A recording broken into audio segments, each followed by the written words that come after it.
10వ తరగతి మొదటి పాఠము ప్రత్యక్ష దైవాలు. ఇది రచించినటువంటి కవి ఎర్రన. అలాగే ప్రత్యక్ష దైవాలు అంటే ఏమంటే కానీ మన కంటికి కనపడిచేటువంటి దైవాలు దేవుళ్ళు ఎవరంటే కానీ తల్లిదండ్రులు. ఆ యొక్క ప్రత్యక్ష దైవాలు మనకి ఏ విధంగా ఇదవుతుంది, తల్లిదండ్రులను పూజించడం వల్ల ఏం జరుగుతుంది, తల్లిదండ్రులను మొట్టమొదట మనము పూజించాల్సి వస్తుందని చెప్పినటువంటి ఈ యొక్క ఎర్రన గారు ఎంత చక్కగా చెప్పాడంటే, తల్లిదండ్రి మీద దయలేని పుత్రుండు పుట్టనేమి వాడు గిట్టనేమి, పుట్టలోన చెదులు పుట్టదా గిట్టదా విశ్వదాభిరామ వినురవేమా. చూడు వేమన శతకంలో ఎంత చక్కగా చెప్పిన, తల్లిదండ్రి మీద దయలేని పుత్రుండు పుట్టనేమి వాడు గిట్టనేమి, పుట్టలోన చెదులు పుట్టదా గిట్టదా విశ్వదాభిరామ వినురవేమా.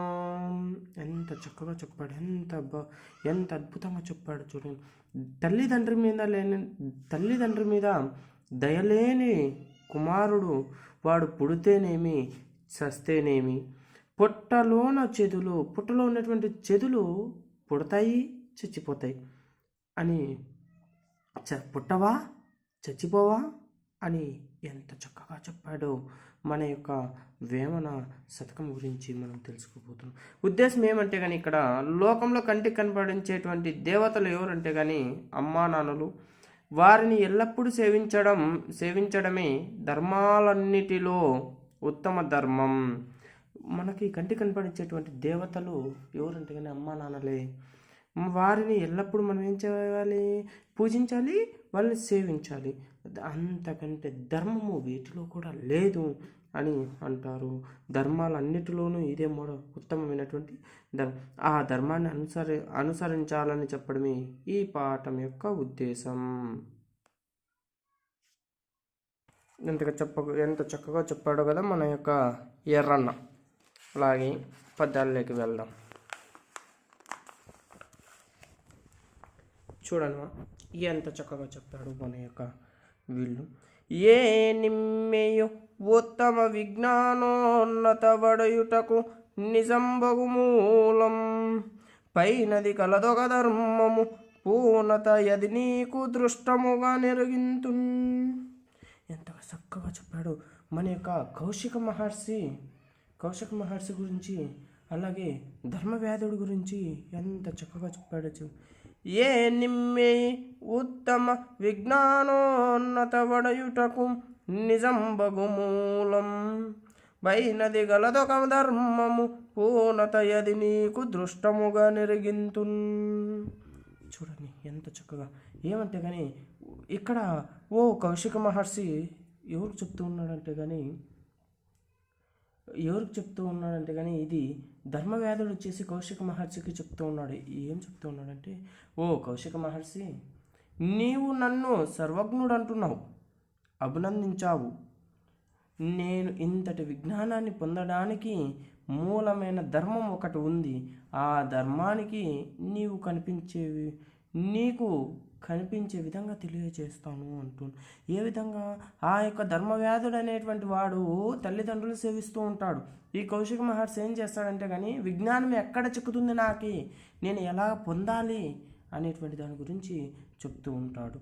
అలాగే ఇక్కడ చూడండి, అభ్యంతర గృహమునకు రమ్మని యతినిం తోడ్కొని చని మనోహరంబై చతుస్సాలంబై వివిధ సౌరభ సంవాసితంబైన హర్మ్యంబునందు మహితాసనాసీనులైన వారిం తన జననీ జనకులు అభిమాత పహార పరిశోషితులు పరమాంబరాభరణ గంధ్య మాల్యాలంకృతమూర్తులు అతనికిం చూపి తానును దత్పాద ప్రణామంబు చేసి వారలా గుసలంబడిన ఐరువురం పుత్రునకిట్లనిది. ఏమంటూ ఉన్నాడంటే ఆ విధంగా తెలియజేస్తూ అంటూ, ధర్మవ్యాధుడు కౌశిక మహర్షిని దీని యొక్క భావం అంటూ ధర్మవ్యాధుడు కౌశిక మహర్షిని సగర్వంగా తన ఇంటిలోకి తీసుకువెళ్ళాడు. అలాగే 4 వైపుల నుండి సుగంధాలు వెదజల్లుతున్నటువంటి ఆ భవనంలో ఉన్న ఉన్నత ఆసనాలపై ధర్మవ్యాధుని యొక్క తల్లిదండ్రులు కూర్చొని ఉన్నారు. అలాంటి తన తల్లిదండ్రులను కౌశికునికి చూపించి వారి పాదాలకు నమస్కరించాడు. అలా పాదాలకు నమస్కరించి అలాంటి తల్లిదండ్రులను కౌశికునికి చూపించి వారి పాదాలు నమస్కరించాడు. వారి యోగక్షేమాలను అడిగి తెలుసుకున్నాడు. అప్పుడు వారు కుమారునితో ఇలా అన్నాడు.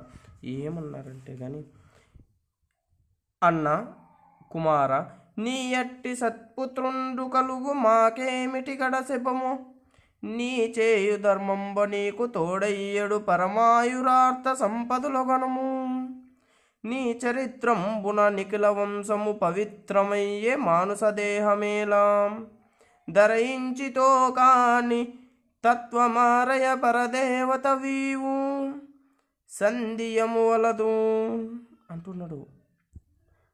ప్రియమైన కుమార, నీ వంటి ఉత్తముడైనటువంటి కుమారుడు ఉండగా మాకేమీ లోటు ఉండదు. నీవు పాటించేటువంటి ధర్మం నిన్ను రక్షిస్తోంది. చక్కని సంపదలతో చిరకాలం జీవించగలవు. నీ ప్రవర్తన చేత మన వంశం పవిత్రమైంది.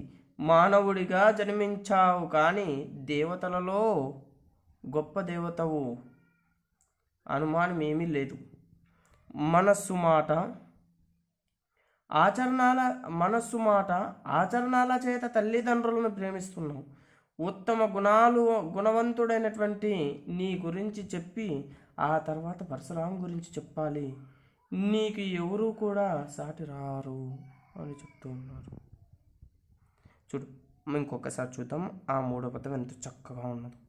అన్న కుమార్, నీ ఎట్టి సత్పుత్రుండు కలుగా మాకేమిటి గడువ సెపుము, నీ చేయు ధర్మంబ నీకు తోడయ్యడు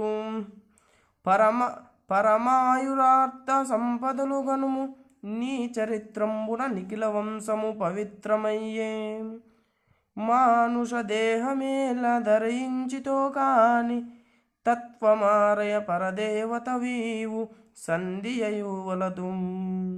ఎంత అద్భుతంగా చెప్పాడు, ఎంత చక్కగా చెప్పాడు కదా.